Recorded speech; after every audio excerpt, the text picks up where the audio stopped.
Welcome to the Lightning Out the Bottle podcast. I am your host, Mr. Leach, and as always, it's good to be back talking Charger football with you guys. Well, with this being the slow part of the season where the biggest news is which running back is going to be third and which running back is going to be fourth on our depth chart, or if we even keep four running backs, I want to start a new series called Legends of the Bowl, where we get to know some of the past players on this team that made us become fans, the guys that we love, some guys you may know about, some guys you may not know about, but we want to pay homage to the guys that came before and make sure that they know that they will always be a legend of the bowl. So with that, I want to start this series off with one of our most loved Chargers and possibly players to ever play in the NFL. The guy definitely deserves a gold jacket. I mean, he's led so many guys to 1,000-yard season, and he will always be in our heart one of the greatest Chargers ever play. Fullback Lorenzo Neal, lovingly known as Lo Neal. Lorenzo Neal was born on December 27, 1970 in Hanford, California, just outside Modesto and Turlock. His father was a major influence in his life, and he pushed him to be the man that he is today. Now, Lorenzo went to Lemoore High School, where he was a two-sport athlete, where he played football and he was also on the wrestling team. And this man's high school career was epic. As a wrestler, he was 42-0 with 25 pins as a senior, and had a career record of 158-8-1. Wow.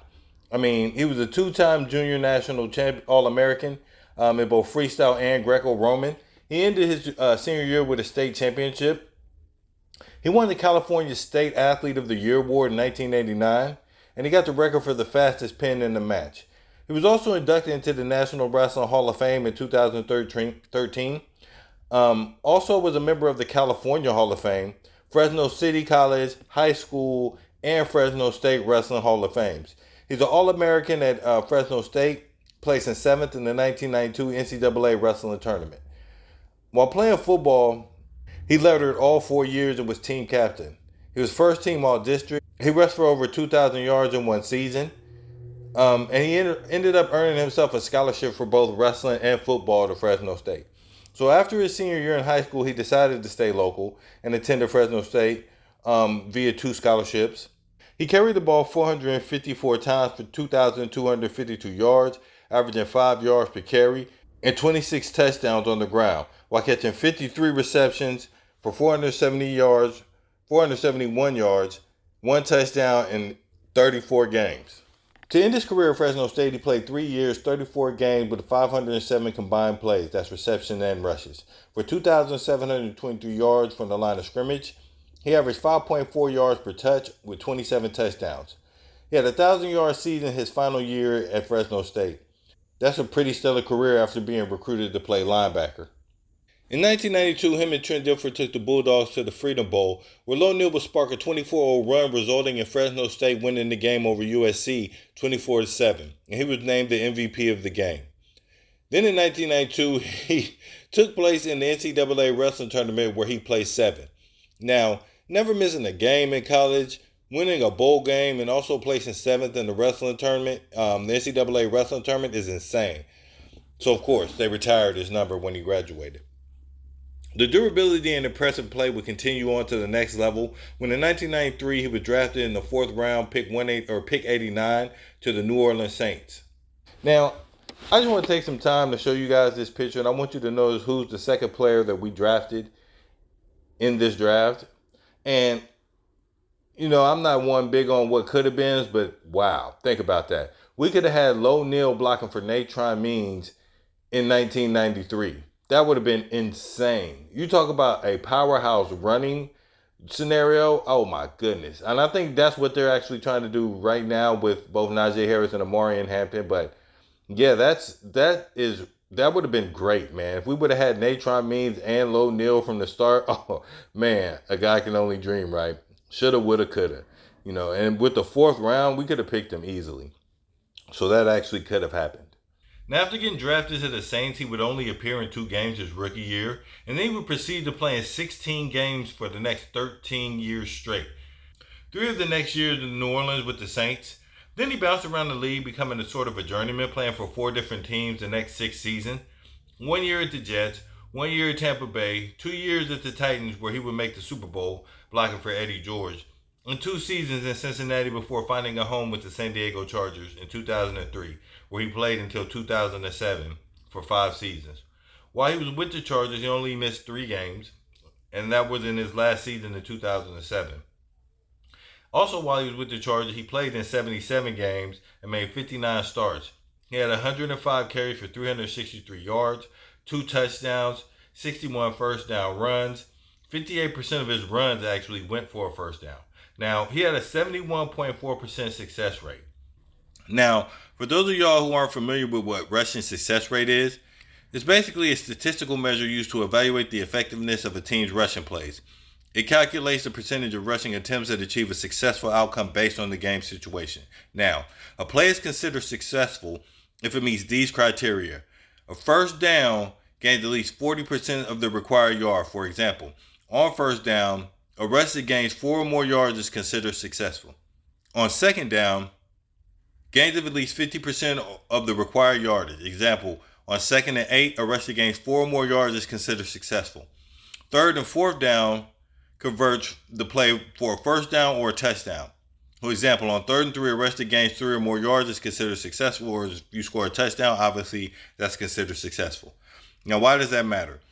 Efficiency over volume. It prioritizes how effective rushing plays are in keeping the offense on schedule rather than focusing on total rushing yards or explosive plays. Predictive value. Higher success rates often correlate with sustained drives and overall offensive success. Situational context. The metric adjusts for down and distance, making it more nuanced than raw yardage totals. So, how, when you touch the ball, does the chain move or do we score? Or do you get us halfway to the distance? Or do you at least get us 40% of the distance if you're talking about first yard? So, now why that's important is if you take a look at this graph here, I'll show you the whole graph, but here in a second, this is what I want to do. I want you guys to take a look at it this way. We're going to look at the first 12 guys on this list. So we'll look at Bijan Robinson, Derrick Henry, and Kareem Hunt.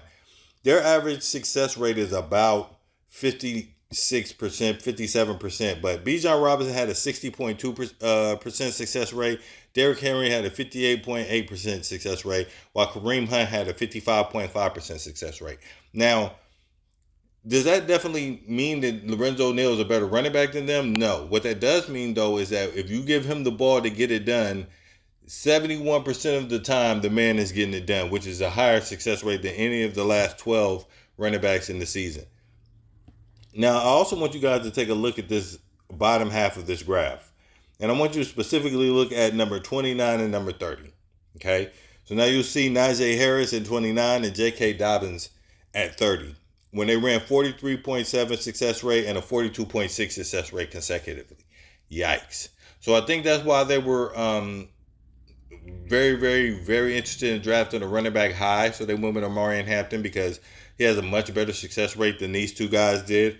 They did enjoy having J.K. Dobbins on the team. That's why they tendered him. So they do want to have him back. They just want to have him back, understanding that he is not the main guy, right? So now you have Omarion Hampton and Najee Harris. Najee Harris is going to be in a completely different offense, one that they can actually focus on his skills and not try to fit him into the offense, but better yet, make the offense fit around him. So that's what we're trusting Greg Roman to do to bring these numbers up, right? But anyway, back to the subject. I'm off on a tangent.